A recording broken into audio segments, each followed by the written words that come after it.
Everyone, today we will talk about the nitrogen disposal or nitrogen removal of the amino acid. This is the first lecture on the series of lecture on the protein metabolism. So first thing first, we have the structure of the L amino acid here, where the amino group is present on the left side. Okay, now the metabolism of amino acid requires the removal of the amino group from the amino acids. The remaining part is called the alpha keto acid, and the metabolism of the amino acid will proceed from alpha keto acids onwards. Okay, now the amino group of the amino acid can be removed by two processes. It can either be transamination, in which the amino group is transferred from one compound to another, and then that compound is metabolized metabolized during the removal of the amino group. And the second mechanism can be the deamination, in which the amino group is removed altogether and in the form of ammonia or in the form of any amino you can say any amide or ammonia. Most of the time it is the ammonia that is removed in the deamination. First of all, we will talk about the transamination, that is the transfer of amino group from the one compound to another. Now the transamination of the amino acids happens in the case of the metabolism of most of the amino acid except two, as we will see in the case of deamination when we will come to that. Okay, the first step in the transamination, or you can say the basic step in the transamination, can be like that. There is the amino acid which contains the amino group, and this amino acid contains the amino group, and the amino group needs to be transferred from one compound to another. Now the donor of the amino group is the amino acid, and the acceptor of the amino group will be the alpha ketoglutarate. The alpha ketoglutarate will be the acceptor of the amino acid. When the alpha ketoglutarate accept the amino acid from the any amino acid, this amino acid will be any amino acid except two. Okay, the alpha ketoglutarate will be converted into the glutamate, so that the glutamate is the main you can say product of the funneling reaction, in which the amino group is removed from the amino acid and donated to the alpha ketoglutarate. Now when the amino group is removed from the amino acid, the remaining compound is called the alpha keto acid. So the alpha keto acid. Now let's talk about the two of the most important transamination reaction that are catalyzed by the very important enzyme, the alanine transaminase and the aspartate transaminase. First of all, we will talk about the alanine transaminase, which will be the representative of the almost every transamination happening in our body. So first of all, as the name indicates that it involves the alanine amino acid. So first of all, there will be the alanine, which contains the alpha amino group, which contains the alpha amino group. This alpha amino group will be transferred to the alpha ketoglutarate, which will be converted into glutamate, which will then we will use in the urea cycle, as we will see in the next part of this video.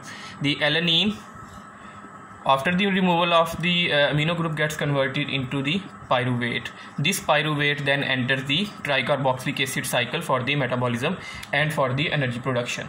Now let's talk about the aspartate transferase, which is an exception to the general rule of the transamination. This ALT reaction is the representative of every transamination reaction occurring in our body. Now in case of the aspartate, the reaction is somewhat different. In this case, the glutamate is the you can say the glutamate is the donor, and it is converted into alpha ketoglutarate after removal of the amino group, and the oxaloacetate will be the acceptor of the amino group, and it will form the aspartate. Now I have drawn the arrows in this manner, but you can draw it any way, because these reactions are reversible. When the amino acids are being metabolized, and when the proteins are being metabolized and degraded, the direction of the reaction is toward the formation of the glutamate and the aspartate, because these two compounds will be used in the formation of urea in the urea cycle. But when the amino acids are synthesized, the direction is reversed, because now the glutamate is being used in the formation of the non-essential amino acids. Okay, the coenzyme, or you can say the cofactor required for this reaction is pyridoxal phosphate, and the exact mechanism by which the pyridoxal phosphate is something like that: the amino group is transferred to the pyridoxal group, and the pyridoxamine phosphate is formed. Pyridoxamine phosphate is formed, and then the pyridoxamine phosphate then transfers the amino group to the alpha ketoglutarate, which is the acceptor of the amino group.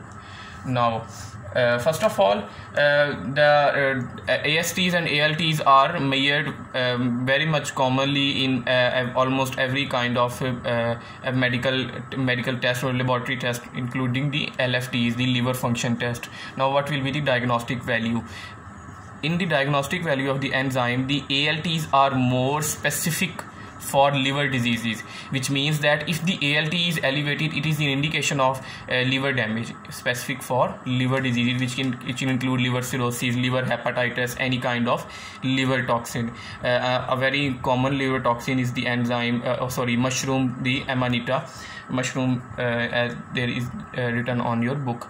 Okay, the AST is specific for the cardiac disease and skeletal muscle disease. For example, if there is myocardial infarction or any kind of muscle dystrophy, the AST will be elevated and it will be indicative of the cardiac or muscle disease. But AST is more sensitive for liver disease, which means that it will be indicative of the degree to which the liver has been damaged. If the ALT is elevated to a very much value, you can say that the liver is damaged. But if the AST is elevated, you can say that the liver, to what extent the liver has been damaged, what will be the degree of the liver damage. Okay, here we have the diagnostic value of these enzymes. Now we are done with the transamination. Now let's talk about the deamination very briefly. In the deamination of the amino acids, the amino acids that are undergoing deamination are only two, the serine and the threonine. So you will have to remember these names because they are involved in not in transamination but only in deamination. Now let's talk about the we will talk about urea cycle in detail, but let's talk about the connection of the urea cycle with the nitrogen disposal. For the urea cycle, two compounds are required mainly, the urea and the ammonia and the glutamate. Okay, now let's talk about what will be the fate of glutamate. That what will happen to the glutamate once it has been formed. Now, as you all know, glutamate is the carrier of the amino group, so the amino group must be removed from the glutamate. So there is an enzyme called the glutamate dehydrogenase. The glutamate comes and the glutamate dehydrogenase acts on it, and it converts the glutamate into its parent compound, the alpha ketoglutarate and the ammonia. This ammonia is then used in the urea cycle, as we will see in detail in the next part of this video. This glutamate dehydrogenase enzyme is very important, and it is present in the cytosol as well as in the mitochondria of the most of the cells of the body, but mainly in the liver and kidney. Okay, now the coenzyme required for this reaction is the NAD. You have to remember that it is the nucleotinamine adenine dinucleotide. It will come and go as the NADH. NADH is formed. Okay, now let's talk about this reaction is also reversible. So let's talk about the direction of reaction in the opposite direction. Now glutamate will be converted into ammonia and alpha ketoglutarate when the amino acids are degraded and the proteins are degraded, you can say. But when the proteins are being formed and the non-essential amino acids are being synthesized, then this alpha ketoglutarate will combine with ammonia to form the glutamate. And now, as the direction of the reaction is reversed, so the coenzyme will also be reversed. In this case, the coenzyme will be NADP and the product form will be NADPH. Now let's talk about the regulation of this glutamate dehydrogenase enzyme. The glutamate dehydrogenase enzyme is allostatically regulated depending upon the energy needs of the cell. As you all know, the amino acids or proteins are degraded only when the energy level in the cell is low. So the low energy level of the cell will be indicative of the increase in the formation of alpha ketoglutarate and ammonia from the glutamate. So the ADP the adenosine diphosphate will be an indicative that the cell is low on the energy and more energy is required. So ADP will stimulate the glutamate dehydrogenase reaction. But on the other hand, when the cell is very much high on energy, so that no more energy is required and no more degradation of the protein is required, this reaction needs to be stopped. The high energy compound that is indicative of the stoppage of this reaction is the GTP, guanosine triphosphate. I'll tell you the exact mechanism in a minute. Okay, the GDH is inhibited by the guanosine triphosphate. Now let's digress here for a moment and revise our tricarboxylic acid cycle.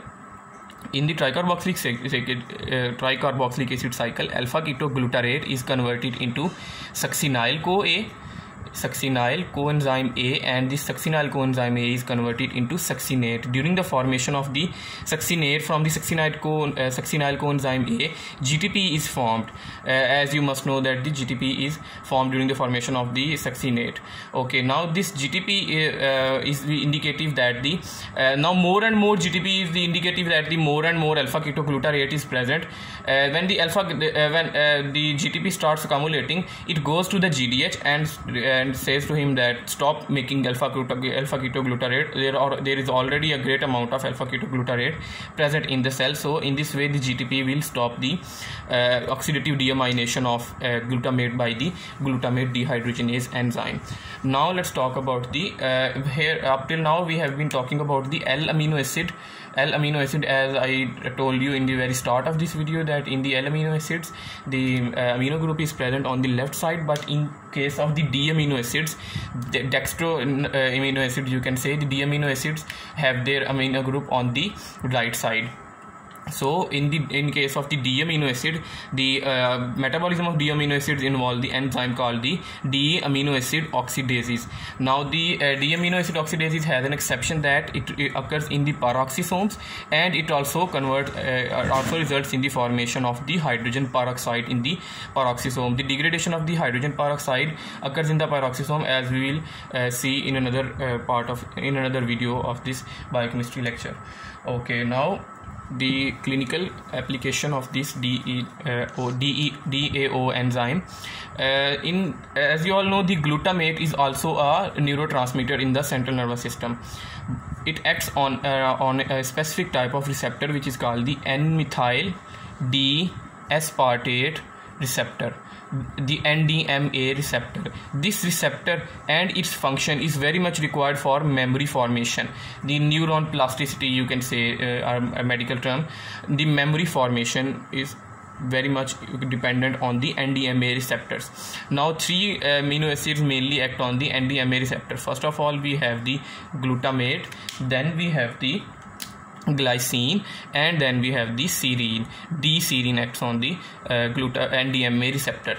Now if the activity of the D-amino acid oxidase is increased, the D-serine will be degraded. When the D-serine is degraded, the mediation action of the D-serine on the NDMA receptor will be reduced, so that the memory formation process is reduced, and we will see the manifestation of the schizophrenia.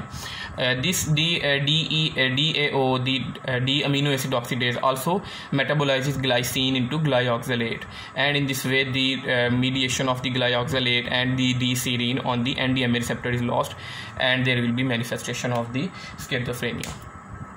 Now let's talk about the transport of the ammonia and the glutamate to the liver. As you all know, ammonia is a toxic compound, and it cannot be dumped directly into the blood because it will combine with the hydrogen ion present in the blood to form the ammonium, which is toxic to the brain, as we'll see when we'll see the hyperammonemia in the urea cycle. Now let's talk about the transport of ammonia to the liver. The ammonia, which is formed from deamination, the deamination results in the formation of ammonia directly, and the transamination results in the formation of the glutamate. This glutamate and this ammonia combine to form, in the presence of an enzyme called the glutamine synthase, to form a stable compound which is called the glutamine. And this glutamine reaction occurs in skeletal muscle mostly, but it also occurs in almost every cell of the body, mostly in skeletal muscles. So this glutamine is transported to the liver, as we'll see. When this glutamate gets dumped into the liver, when this glutamine gets dumped into the liver, and this glutamine enters the liver cells, the hepatocyte, here the glutamine must again be converted into its parent compound, that is the glutamate and plus ammonia. This ammonia is then used in the urea cycle, as we'll see in the next part. Now this glutamate must also be metabolized into its parent compound, that is the alpha ketoglutarate and the ammonia, and this ammonia is again being shifted into the urea cycle in the liver. This black mechanism that I have drawn neatly here, this also represents the mechanism that I have described you few seconds ago.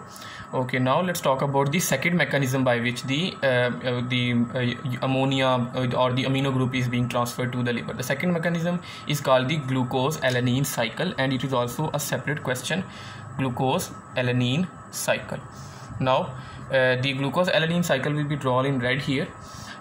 In the amino acid, this cycle happens mainly in the skeletal muscle. In the skeletal muscle, the amino acids are present, and the ammonia is produced from these amino acids, which will lead to the formation of the glutamate. This glutamate is produced in the skeletal muscle. Now let's digress here on a moment and let's talk about the branch chain amino acid like leucine, isoleucine and valine, etc. These branch chain amino acid led to the formation of, not of the formation of glutamate, but to the formation of the succinyl coenzyme A. This succinyl coenzyme A will then get metabolized into the in the formation of the pyruvate. Now this pyruvate that is formed from the formation of the succinyl CoA will involve in the transamination reactions. Now this glutamate, this pyruvate does not have any amino group, but this glutamate has the amino group. So obviously the amino group will be transferred from the glutamate into the pyruvate and will result in the formation of, again, our very best friend, the alpha ketoglutarate and the amino acid, the amino group that has been transferred from the glutamate into the pyruvate is converted into the formation of alanine, and this alanine will be involved in the glucose-alanine cycle. The alanine that has been formed from pyruvate in the skeletal muscle then will get dumped into the blood, and it will travel to the liver, where now here the alanine has the amino group. Now again there will be a transamination reaction, and this amino group from alanine will be transferred to the alpha ketoglutarate, so that the alpha ketoglutarate will again form the glutamate. Now the alanine, after the removal of the amino group, will get converted into the pyruvate. In the liver, there is always occurring the reaction of the gluconeogenesis, in which the pyruvate gets converted into the glucose, and then this glucose gets dumped into the blood. This glucose, after get dumped into the blood, travel to the skeletal muscle again, and again in the skeletal muscle it gets converted into the pyruvate by the reaction of glycolysis, and this cycle keeps on going and going. The alanine travels to the liver, and the glucose from the liver travels to the skeletal muscle. Here we are done with the transamination and deamination, the nitrogen disposal. At the end of these reactions, we have the glutamate and the urea, and these both of these enzymes will be used in the formation of urea in the urea cycle. See you again in this urea cycle video. If you like my content, please subscribe to my channel and share with your friends. Thank you.